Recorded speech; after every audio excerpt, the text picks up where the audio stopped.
दोस्तों, एक कुत्ते ने यमराज को सुनाई मनुष्य जीवन की कड़वी सच्चाई। सुनकर आप भी चौंक जाएंगे। इस प्राचीन कथा में हम आपको बताएंगे कि कैसे एक कुत्ता यमलोक पहुंच जाता है और यमराज से शर्त लगाता है, और यमराज उस शर्त में कुत्ते से हार जाते हैं और फिर यमलोक के सारे नियम बदलने पड़ते हैं।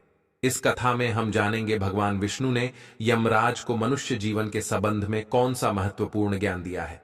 तो चलिए दोस्तों, आपका समय बर्बाद न करके कथा को शुरुआत करते हैं। दोस्तों, प्राचीन काल में मध्य देश में एक अत्यंत शोभायमान नगरी थी। उस नगरी में एक धनवान सेठ रहता था। वह उस सेठ के पास एक लाल रंग का कुत्ता होता है। वह सेठ बहुत लालची और कपटी स्वभाव का होता है, किंतु वह भगवान विष्णु का परम भक्त होता है। वह हमेशा अपने इष्ट देव भगवान विष्णु की पूजा आराधना करता रहता था। फिर एक दिन उस सेठ की भक्ति से प्रसन्न होकर भगवान विष्णु उससे मिलने के लिए पधारते हैं और उसे दर्शन देते हैं और कहते हैं, हे वत्स, मैं तुम्हारी भक्ति से अत्यधिक प्रसन्न हूं।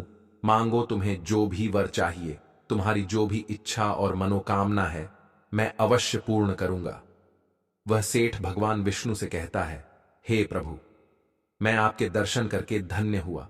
प्रभु, मुझे कुछ नहीं चाहिए, मेरे पास आपका दिया हुआ सब कुछ है।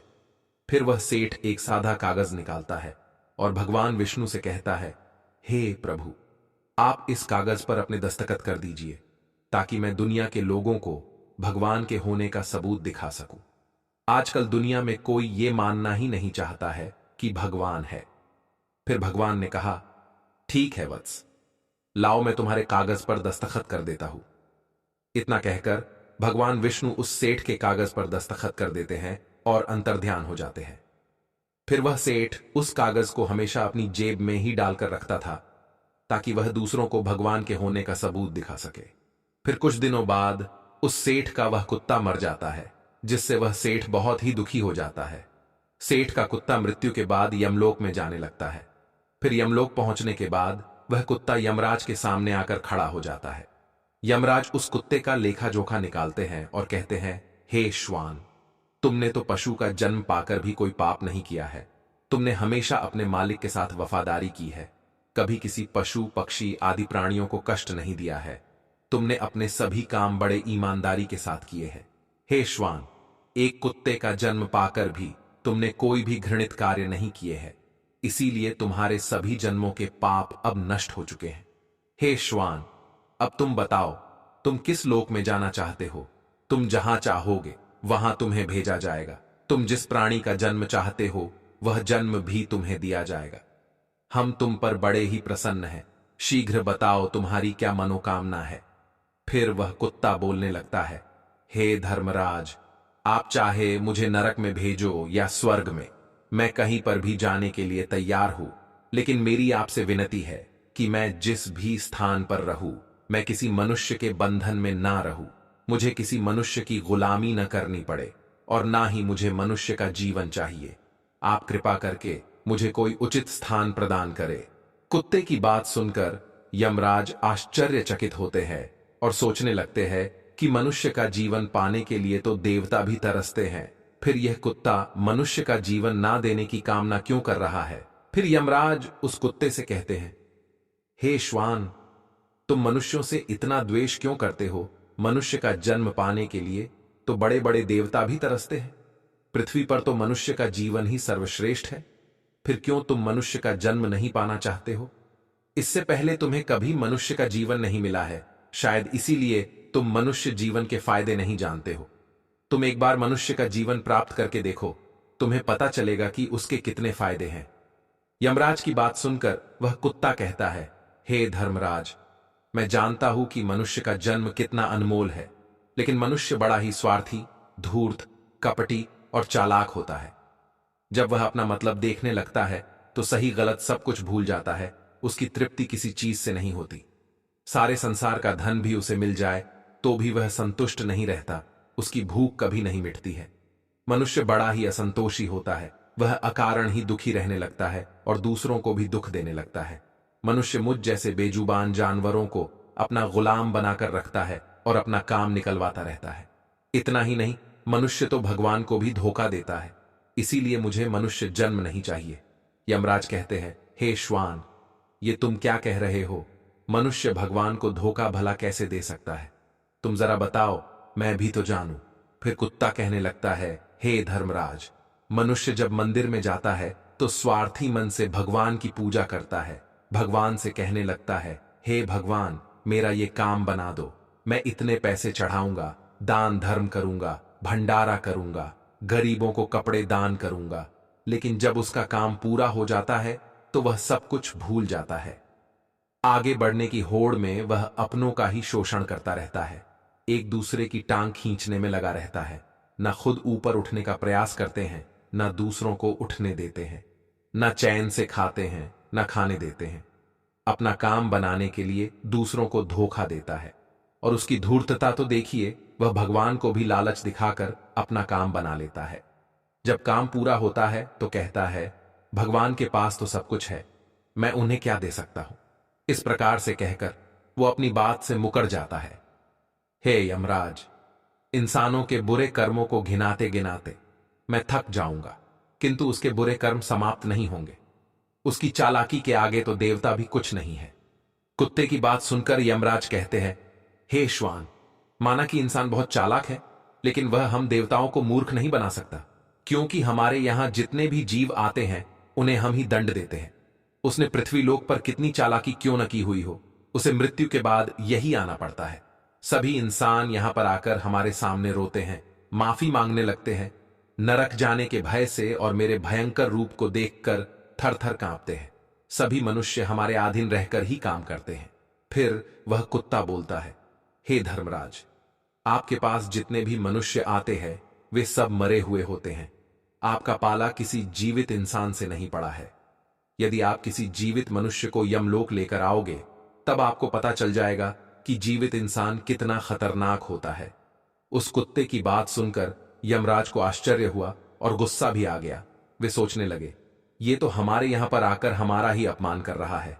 इस तुच्छ कुत्ते को दिखाना होगा हमारे सामने कोई इंसान कुछ भी नहीं है। इंसानों की चालाकी हमारे सामने नहीं चल सकती। इस बात को साबित करने के लिए यमराज अपने दूतों को बुलाते हैं और कहते हैं, हे दूतों, जाओ और इस कुत्ते के मालिक को जीवित ही उठाकर यमलोक लेकर आ जाओ। हम भी देखते हैं कि जीवित इंसान हमारे सामने क्या चालाकी करता है। अगर यह कुत्ता गलत साबित होता है तो इसे अनेक वर्षों तक नरक में डाला जाएगा। उस कुत्ते को पूरा यकीन था कि एक अकेला जीवित मनुष्य स्वर्ग लोक में खलबली मचा देगा।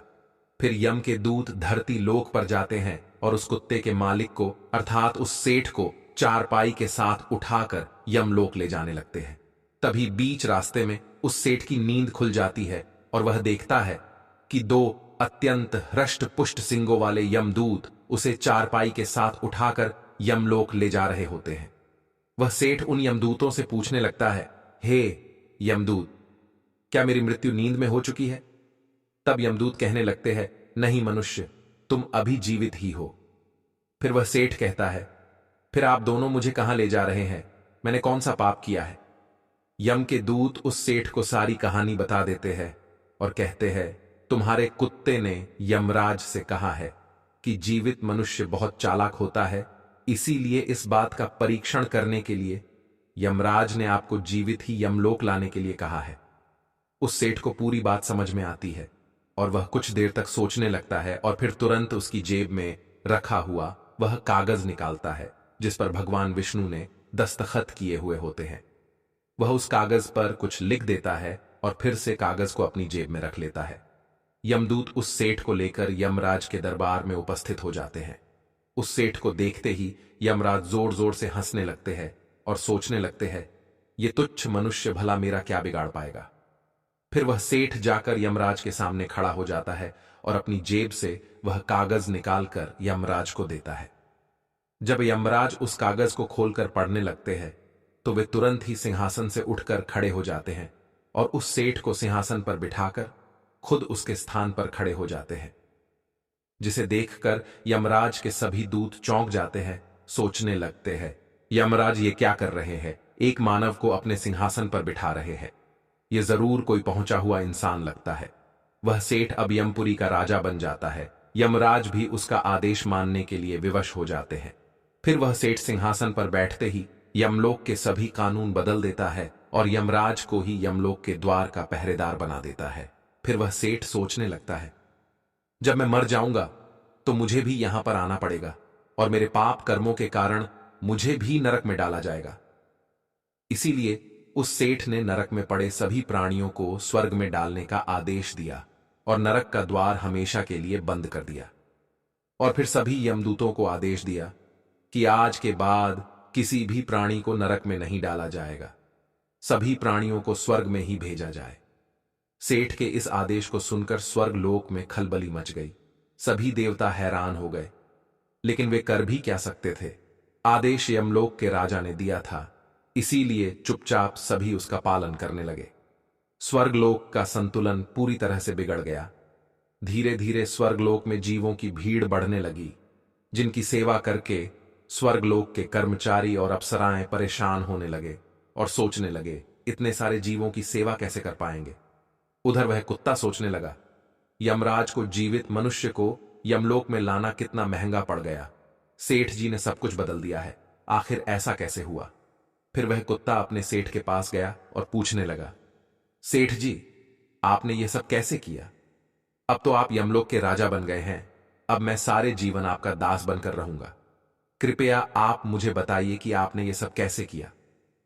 तब उस सेठ ने धीरे से उस कुत्ते के कान में कहा, जब मुझे पता चला कि मुझे जीवित ही यमलोक ले जाया जा रहा है, तो मैंने भगवान विष्णु के दस्तखत किए हुए कागज पर यह लिख दिया कि जिस जीवित मनुष्य को यमराज यमलोक बुला रहे हैं, उसे यमलोक का राजा बना दिया जाए। यही मेरा आदेश है।